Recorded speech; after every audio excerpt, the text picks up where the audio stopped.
If you're planning to become a property developer or investor, there are several things that you need to put in place before you get going. In my previous video, I explained GDVs and ring fencing.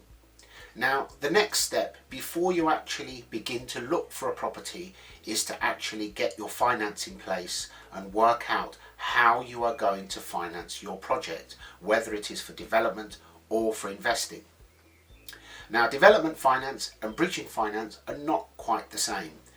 Bridging finance is the means to take out short-term finance to be able to purchase a property quickly as though you were a cash buyer, and you then exit to a buy-to-let mortgage once you have purchased the property. That means that you are then in a position to negotiate on the purchase of a property as if you were a cash buyer, because the cash buyer wouldn't really get the conveyancing done any faster than you could once you had bridging finance in place, because it's very quick. So that gives you an advantage which far outweighs the reasonable cost of bridging finance. And I do say reasonable costs because it's nowhere near as expensive as it used to be, and the saving that you may make being in a stronger position to buy the property far outweighs the costs of taking out bridging finance. Development finance, on the other hand, is calculated in a little bit more complicated way. The lenders normally first take into account not only the purchase price but also the gross development value of the property. They will normally lend you between 50 and 75% of the purchase price. This varies wildly, especially over the last year, where due to the crisis, a lot of lenders have reduced their maximum loan to value simply to cover themselves because it was harder to get out to properties. But for the main part, there are quite a few out there that will go up to 75% on either development or bridging finance now. So they will, let's assume a figure of 75%. That is what they will lend you against the purchase price.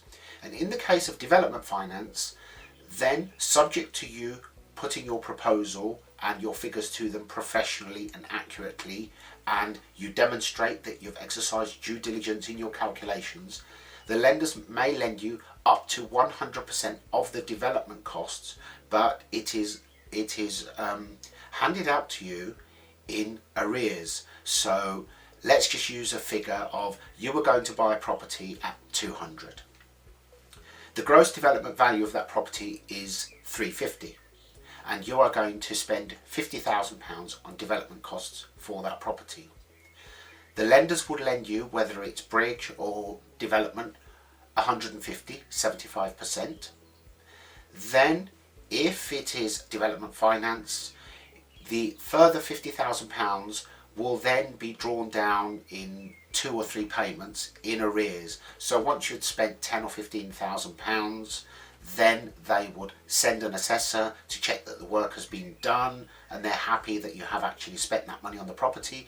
You can then draw down that first payment, use that money to do your next round of works, and so on and so forth. Once the project is completed and then it has a GDV of 350, you can then either hang on to the property, paying a monthly interest rate subject to your agreement with the lender, the terms that you have while you sell the property, if that is your objective, or if you are literally going to develop the property and exit to buy to let, you will by this point have a buy to let product in place, which means that you can then exit to buy to let, your bridging or development finance is paid off, and you then have one buy to let mortgage, and you can then let out the property on an AST or whichever way you're going to go about it. Just based on the figures that we've worked, if you were to buy a property at 200 with that needed £50,000 worth of work with a GDV of 350, then you would get an initial advance of the 150. You would then need your first lump sum to do some development works, and the rest of the development would be funded by drawing down against your development finance. And then once you complete, if the property is worth 350, then at 75% loan to value, you would easily cover the two 250 that it has cost. So you will then exit to a buy-to-let mortgage of 250 to 260 at 75% loan to value, and then everything is paid off. You've recovered all of your money, and you then have a property that's let out with £100,000 worth of equity in it. Then you can repeat the process again. It's fairly straightforward, but once you have actually worked out your figures, spoken to a company and had your development finance or bridging finance put in place, you then have a decision in principle.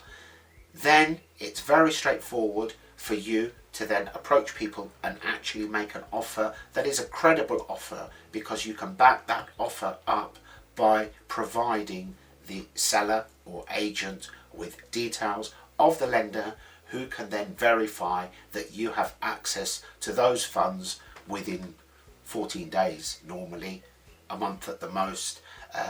Very, very few conveyances, especially the climate we're in at the moment, will be anywhere near exchange in that period. So the cash buyer would have no advantage over you in that time period. So putting your finance in place will help you greatly to negotiate a better price on the property you're going to buy. It's very straightforward.